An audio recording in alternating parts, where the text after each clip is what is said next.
उस परमपिता परमात्मा के निज नाम ओम का 3 बार उच्चारण करेंगे सांसों को भरते हुए।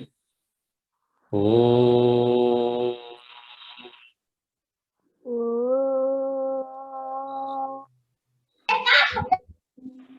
ओम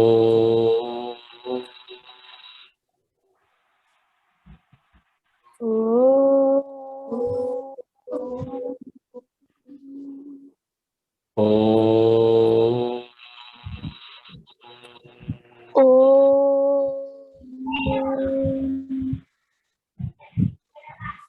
ओम सहना भवतु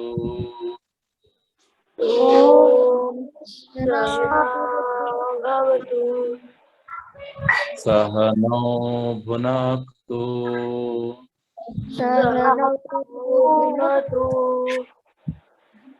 सह वीर्यं करवावहै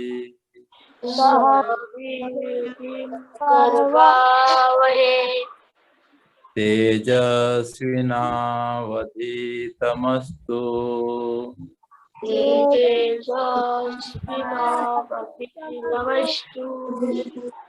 मा विद्विषावहै